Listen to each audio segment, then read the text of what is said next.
This past weekend was a pretty fun and special weekend to be a Doctor Who fan because we did get our next or presumably last Doctor Who animated reconstruction in the form of the Abominable Snowmen, the season 5 story, the second season 5 story after Tomb of the Cybermen, starring Patrick Troughton, Fraser Hines and Deborah Watling as the second Doctor, Jamie and Victoria, respectively.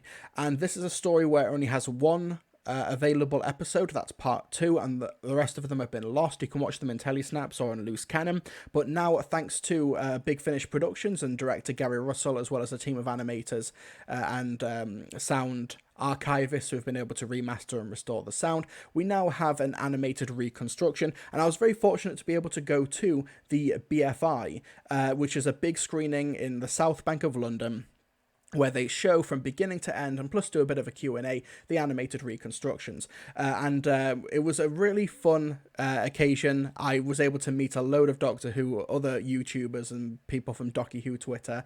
It was an incredibly fun time. As usual, we had Justin Johnson, who you'll see on the right on screen there, who moderated some discussions and was there to lead it.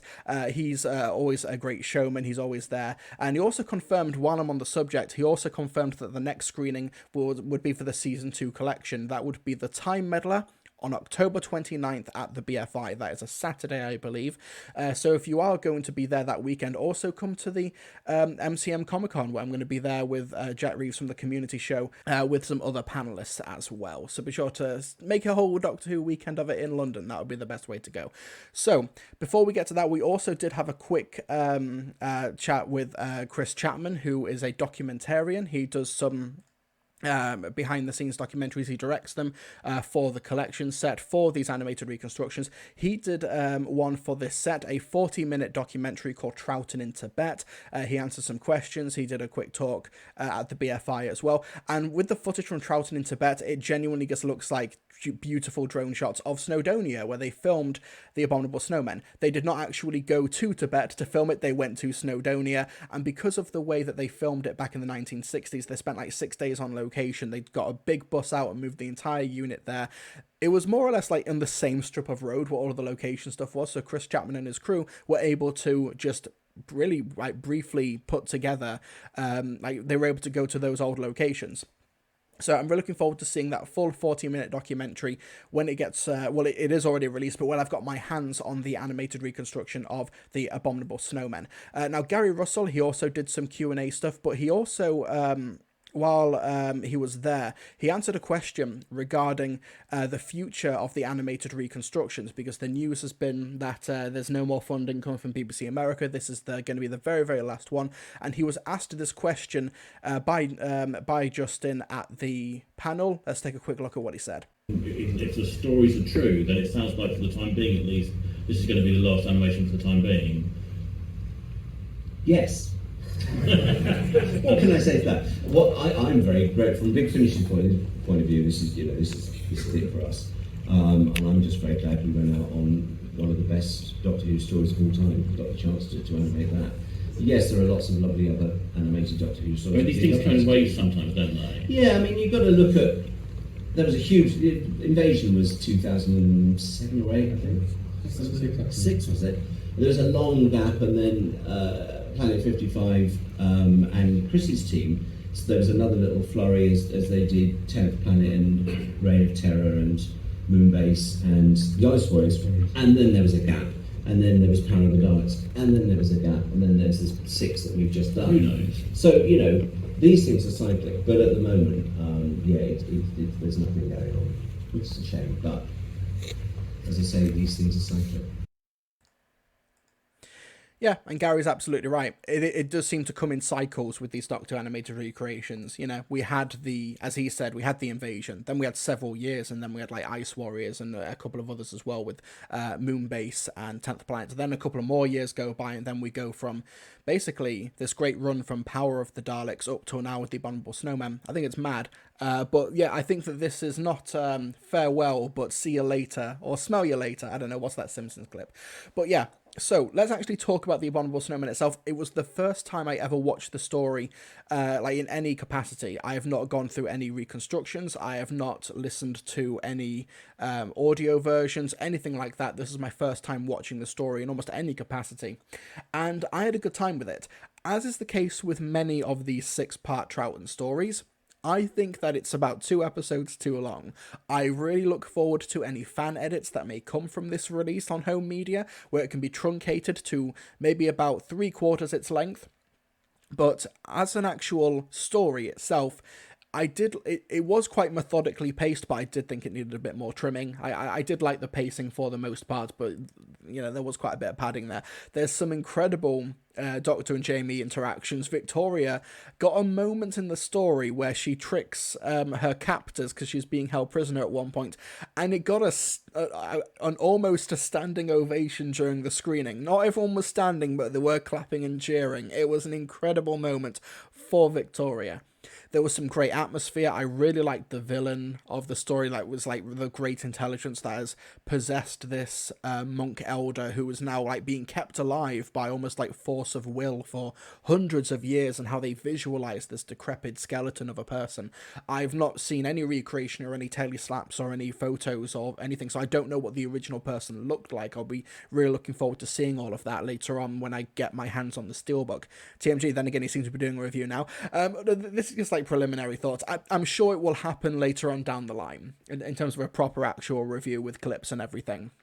But my actual first impressions of it is that it was a strong, entertaining viewing that probably could have been and should have been shorter than it actually was. And I think the animated reconstruction did a really good job at trying to capture the big expanse and the huge environment of Tibet to mixed results. But I think in terms of actually getting across some really cool, expressive characters, I think that, Troughton is a very difficult actor to animate because there is so much nuance to his performance and his facial expressions. But I think they did a really good job with it.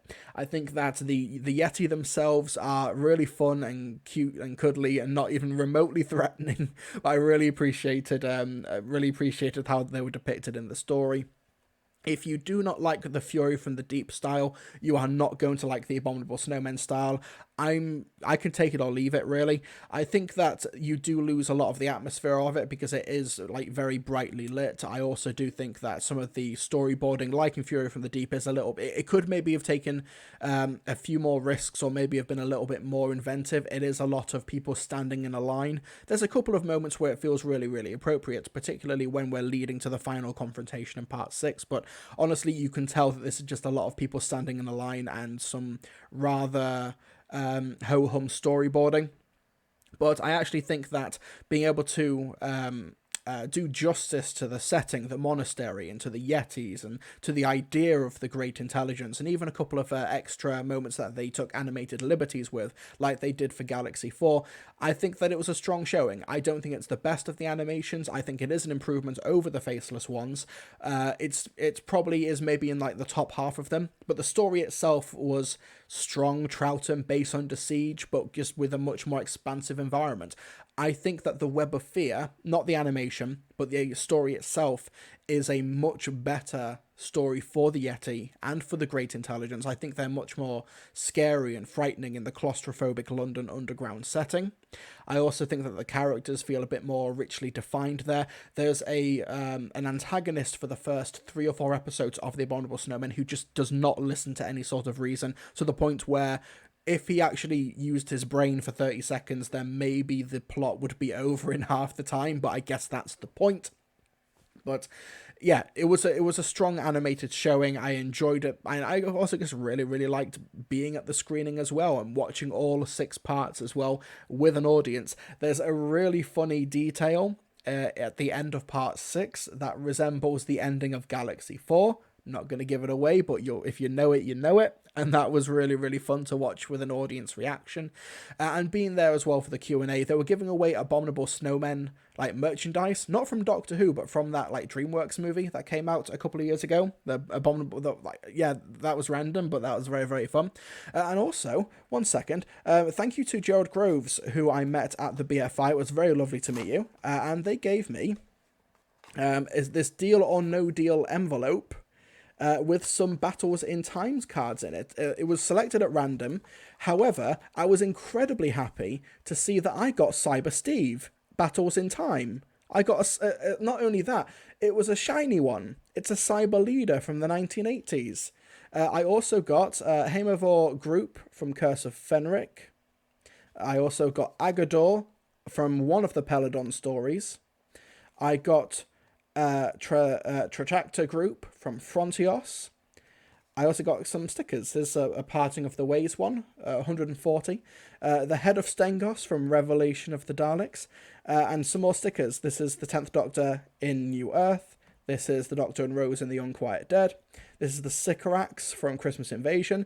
And this is the Essence of Cassandra going inside of David Tennant in New Earth. So thank you to Jared for the randomly selected but very generous selection of stickers and cards. But it was fate getting Cyber Steve or Cyber Jeff. Which one became leader? I'm sure you folks will know the Mr. TARDIS chronology better than me. But the one that became Cyber Leader, that's them. So yeah, I was very, very happy to receive that. Thank you so much to Jared for giving me that envelope. Also, as Jack Alexander is in the chat, he gave me a badge from An Awful Lot of Running podcast, a friend of the live stream, and I've also guested. I'm hoping to guest on their podcast at some point. I might have actually done it already. It's Battle in Fandom that I've not done a formal episode for. But yeah, they gave me a badge at the screening. An Awful Lot of Running. And we were only sat 2 seats away from each other as well at the BFI. And they were invited up on stage to hand out some badges.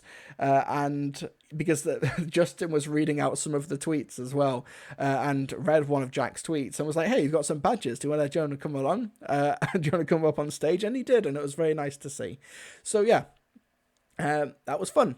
It was a really, really good weekend. There was the Quiz of Rassilon as well. I was on a team with Jude, with Josh Carr, with Clever Dick Films, with Tharies, with Adam Martin and his girlfriend Rebecca.